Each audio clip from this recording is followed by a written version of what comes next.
Hi అందరికీ నమస్కారం అండి. ఈరోజు ఏపీ టెట్ రిజల్ట్ అనేటువంటిది రిలీజ్ కావడం జరిగింది. దాన్ని ఎలా డౌన్లోడ్ చేసుకోవాలో ఈ వీడియోలో చూసే ప్రయత్నం చేద్దాం. మొదటగా మన ఛానల్ని ఎవరైనా చూస్తున్నట్లయితే సబ్స్క్రైబ్ చేసుకోండి. అలాగే పక్కనే ఉన్నటువంటి బెల్ ఐకాన్ని క్లిక్ చేయండి.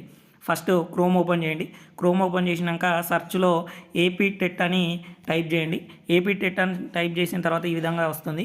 ఇక్కడ ఫస్ట్ లింక్ ఏపీ టెట్ అని ఉంది కదా, దీనిపైన క్లిక్ చేయండి. క్లిక్ చేస్తే ఇంటర్ఫేస్ అనేది ఈ విధంగా రావడం జరుగుతుంది. ఇక్కడ పైకి స్క్రోల్ చేసినట్లయితే ఈ విధంగా వస్తుంది. ఇక్కడ టెట్ రిజల్ట్స్ అని ఉంది కదా, దీనిపైన క్లిక్ చేయండి. దీనిపైన క్లిక్ చేస్తే ఈ విధంగా వస్తుందండి.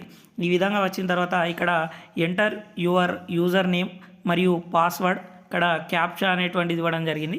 ఇక్కడ మీ యొక్క యూజర్ ఐడి నెంబర్ క్లిక్ చేయండి. తర్వాత మీరు సేవ్ చేసుకున్నటువంటి పాస్వర్డ్ని క్లిక్ చేయండి. తర్వాత ఇక్కడ క్యాప్చా ఇచ్చేసి సైన్ ఇన్ అని ఉంది కదా, దీనిపైన క్లిక్ చేస్తే మీ యొక్క మార్క్స్ మెమో అనేటువంటిది రావడం జరుగుతుంది. ఎలాగో చూద్దాం. ఇక్కడ అంతకుముందు ఒకవేళ మీరు సేవ్ చేసుకుంటే అందులో సెల్లులోనే ఉంటుంది, దాన్ని క్లిక్ చేయొచ్చు. ఇంకా మన ఛానల్ని ఎవరన్నా సబ్స్క్రైబ్ చేసుకున్నటువంటి వాళ్ళు ఉంటే సబ్స్క్రైబ్ చేసుకోండి. ఈ వీడియోను మీ మిత్రులకు షేర్ చేయడం మాత్రం మర్చిపోకండి. ఈ విధంగా క్యాప్చా ఇచ్చిన తర్వాత సైన్ ఇన్ అవ్వండి. సైన్ ఇన్ అయిన తర్వాత ఈ విధంగా వస్తుంది. ఇక్కడ click here to marks memo అని ఉంది కదా, దీనిపైన క్లిక్ చేస్తే మీ యొక్క మార్క్స్ మెమో అనేటువంటిది రావడం జరుగుతుంది.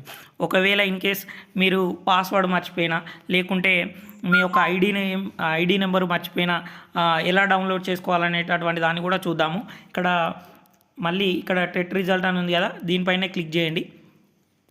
క్లిక్ చేసిన తర్వాత ఈ విధంగా వస్తుంది కదా, పైకి స్క్రోల్ చేస్తే ఇక్కడ ఫర్గాట్ పాస్వర్డ్ మరియు నవ్ యువర్ యూజర్ ఐడి అని ఉంది కదా, ఫస్ట్ ఇక్కడ నవ్ యువర్ యూజర్ ఐడి అని ఉంది కదా, దీనిపైన క్లిక్ చేయండి. క్లిక్ చేస్తే ఈ విధంగా వస్తుంది. ఇక్కడ చూడండి, ఎంటర్ యువర్ ఆధార్ నెంబర్, మీ యొక్క ఆధార్ నెంబర్ని ఇక్కడ ఇవ్వండి. ఇచ్చిన తర్వాత క్యాప్చా ఇవ్వండి. ఇచ్చిన తర్వాత సబ్మిట్ అని క్లిక్ చేయండి. సబ్మిట్ అని క్లిక్ చేసిన తర్వాత మీ యొక్క ఐడి నెంబర్ అనేటువంటిది రావడం జరుగుతుంది. అది వచ్చిన తర్వాత ఒకసారి బ్యాక్కి వెళ్ళండి. బ్యాక్కి వెళ్ళిన తర్వాత మళ్ళీ ఫర్గాట్ పాస్వర్డ్ అని ఉంది కదా, దీనిపైన క్లిక్ చేయండి. దీనిపైన క్లిక్ చేస్తే ఈ విధంగా వస్తుంది. ఇక్కడ ఎంటర్ యువర్ ఆధార్ నెంబర్ అని ఉంది కదా, ఇక్కడ మళ్ళీ మీ యొక్క ఆధార్ నెంబర్ని ఎంటర్ చేయండి. తర్వాత ఎంటర్ యువర్ ఇది ఉంది కదా, దీనిపైన మీ యొక్క ఐడి నెంబర్ అనేటువంటిది ఇవ్వండి. ఇచ్చిన తర్వాత గెట్ ఓటీపీ అని ఉంది కదా, ఇక్కడ మీ సెల్కి మీరు ఏ నెంబర్ అయితే ఇస్తారో ఆ నెంబర్కి ఓటీపీ అనేది రావడం జరుగుతుంది. ఆ ఓటీపీని ఎంటర్ చేయండి. ఎంటర్ చేసిన తర్వాత క్రియేట్ పాస్వర్డ్ అని అడుగుతుంది. అక్కడ మీరు ఏ పాస్వర్డ్ అయితే పెట్టాలనుకుంటున్నారో ఆ పాస్వర్డ్ పెట్టుకోండి.